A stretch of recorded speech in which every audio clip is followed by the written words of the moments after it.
लगातार बिहार के किसानों पर एफआईआर किए जा रहे हैं, किसानों को जुर्माना वसूले जा रहे हैं, किसान सम्मान निधि वापस लिया जा रहा है। सरकार के द्वारा लगातार धमकी दिया जा रहा है बिहार के किसानों को, धान उत्पादन करने वाले, कि अगर आप पराली फूका। आप देखते होंगे माननीय उच्चतम न्यायालय सुप्रीम कोर्ट ने कहा कि किसानों का बात सुनी जानी चाहिए, किसान इसके लिए संपूर्ण रूप से दोषी नहीं है।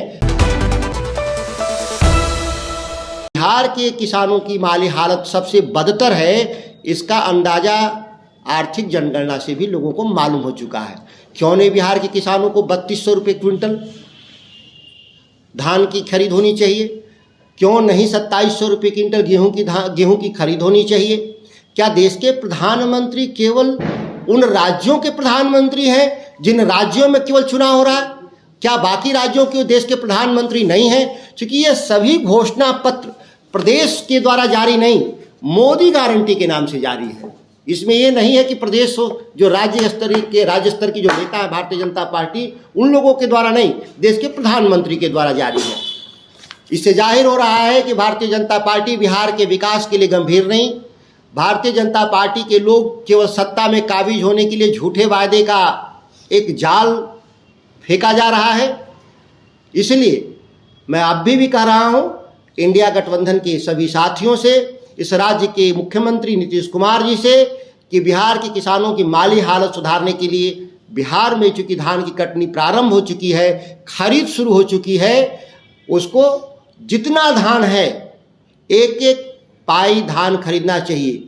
राज्य सरकार 1.25 करोड़ टन के मुकाबले 45 लाख टन ही क्यों खरीद कर रही? बाकी किसानों का क्या होगा? दूसरा, न्यूनतम समर्थन मूल्य को बढ़ा करके बोनस 3200 अन्य राज्यों में जैसे है 3200 रुपया कर देना चाहिए। यह हमारी सबसे प्रमुख मांग है। दूसरी बात, आप राज्य के किसानों के दुर्दशा को आप समझ रहे हैं। यहाँ पे पराली के फूकने पर दंड दिया जा रहा है। लगातार बिहार के किसानों पर एफआईआर किए जा रहे हैं, किसानों को जुर्माना वसूले जा रहे हैं, किसान सम्मान निधि वापस लिया जा रहा है। सरकार के द्वारा लगातार धमकी दिया जा रहा है बिहार के किसानों को, धान उत्पादन करने वाले, कि अगर आप पराली फूका। आप देखते होंगे माननीय उच्चतम न्यायालय सुप्रीम कोर्ट ने कहा कि किसानों का बात सुनी जानी चाहिए, किसान इसके लिए संपूर्ण रूप से दोषी नहीं है। वायु प्रदूषण के लिए केवल किसान दोषी नहीं, बल्कि एयर कंडीशन गाड़ी में चढ़ने वाले लोग, एयर कंडीशन ऑफिस में बैठने वाले लोग, एयर कंडीशन घर में रहने वाले लोग सबसे ज़्यादा वायु प्रदूषित कर रहे हैं। वह दिल्ली का मसला हो या पटना का मसला हो, लेकिन हुक्मरान एयर कंडीशन ऑफिसों से लगातार किसानों पर प्रताड़ित करने का लगातार आदेश दे रहे हैं। कोई भी लोकप्रिय सरकार, जनता से चुनी हुई सरकार से अपेक्षा नहीं किया जाता कि अपने ही लोगों को, लाखों किसानों को दंडित करने का काम करे। उसके लिए वैकल्पिक नीति माननीय सुप्रीम कोर्ट ने कहा कि हरियाणा की जो नीति है उस नीति को देश भर में लागू करना चाहिए। किसानों को सब्सिडी देना चाहिए प्रति एकड़, कि वह पराली का सही प्रबंधन कर सके।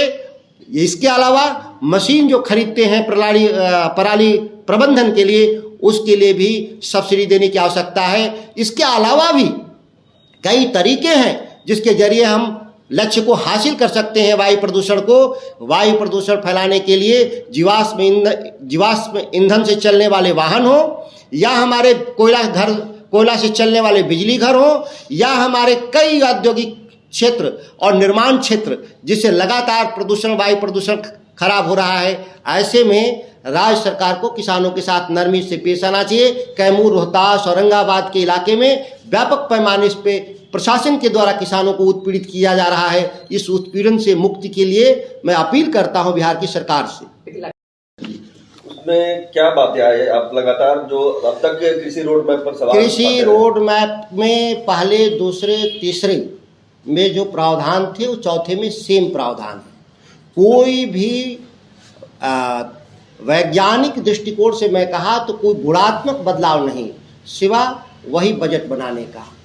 लोगों की ज़रूरत है कि हमारे मूल्यवर्धन होना चाहिए, मंडी होना चाहिए, हमारे अनाज का दाम मिलना चाहिए, फलों और फसलों का दाम मिलना चाहिए उचित। उन सवालों पे चौथा कृषि रोड मैप साइलेंट है। वह पुराने ही नीतियों को रीपैकेजिंग के जरिए इसको काम किया जा रहा है। जहां तक उन तीसरे कृषि रोड मैप में साफ शब्दों में लिखा था कि बिहार में हम लाखों मंडी का हम निर्माण करेंगे, ग्रामीण मंडियों का, उसके बारे में यह पूर्णतः कृषि रोड मैप चौथा साइलेंट है।